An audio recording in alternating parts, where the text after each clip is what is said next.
একটা কথা আছে, গান আছে বাংলায়, একটাই কথা আছে বাংলাতে, বন্ধু বন্ধু আমার জাফর ইকবালের সেই গান আজকে আমার মনে হয়েছে।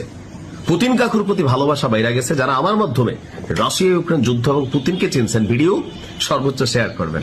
কারণ আজকে আমি দেখছি যখন সৌদি, কাতার, বাহরাইন, তারপরে হচ্ছে আরব আমিরাত, জর্ডান, আরো বেশ কয়েকটা রাষ্ট্র মার্কিন যুক্তরাষ্ট্রের সাথে হাত মিলাচ্ছে, তখন বিপরীতে বন্ধুত্বের দাম দিতে গিয়া পুতিন কাকু একা সিস্টেমের বিরুদ্ধে দাঁড়াই গেছে।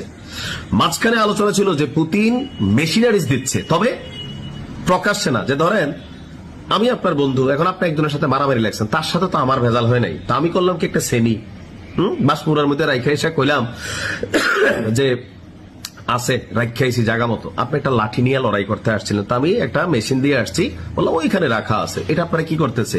ওই লোকের সাথে লড়াই করতে সহযোগিতা করতেছে, অর্থাৎ পরোক্ষভাবে আমি আপনাকে সাপোর্ট করছি। তো যেহেতু এটা তৃতীয় বিশ্বযুদ্ধ না, তো সেই ক্ষেত্রে পুতিনও ওই টেকনিকে আপনার সাপোর্ট করছে ইরানকে।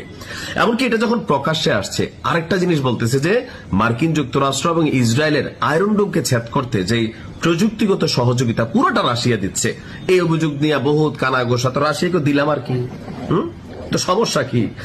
তোমরা দিতে সমস্যা নাই, আমি দিলে সমস্যা। দেখেন ওই যে এই কথাগুলো তো আমাদের মতন রাষ্ট্রগুলা বলতে পারে না। এখন ফাইনালি পুতিন একটা শর্ত দিছে ট্রাম্পরে। কি ট্রাম্প শর্ত? রাশিয়া ইউক্রেন যুদ্ধে ইউক্রেনের মতন একটা রাষ্ট্র রাশিয়ার প্রেসিডেন্ট ভবনে হামলা চালাইতে পারে, এটা কেমনে সম্ভব? ভাবা যায়, পুতিনের বাসভবনে হামলা চালাইছিল না? এখন এই যে প্রযুক্তিগত দুর্বলতার তথ্য মার্কিন যুক্তরাষ্ট্র পুরা তথ্য ইউক্রেনে দিত, যুক্তরাজ্য দিত। এখন ওই তেলটা আজকে ইরানরে দিয়ে মিটাচ্ছে। এখন যখন আলোচনা সামনে আসছে, পেয়ার কেয়া তো ডারনা কেয়া, মানে ভালোবাসছি যে তোর ভয়ের কি আছে, প্রেম হবে খোলামেলা। হ্যাঁ, মুখে মুখে রটে যাবে আমাদের প্রেম কাহিনী। পুতিন মুখে রটার দরকার নাই, আমি জানাই দেই। তো কি করছে দেখেন, রাশিয়ার প্রেসিডেন্ট পুতিন বলছে যুক্তরাষ্ট্র যদি ইউক্রেনের সঙ্গে সব ধরনের গোয়েন্দা তথ্য আদান প্রদান বন্ধ করে, তাহলে রাশিয়া ও ইরানকে আর তথ্য দিবে না। এখন এই কথাটা তো আমাদের অনেকের মন খারাপ হওয়ার কথা। তো এটা একটা উদাহরণ দেই। এক মা বহুত কষ্ট করে একটা ফুট ফালছে, মানে ছেলে পালছে।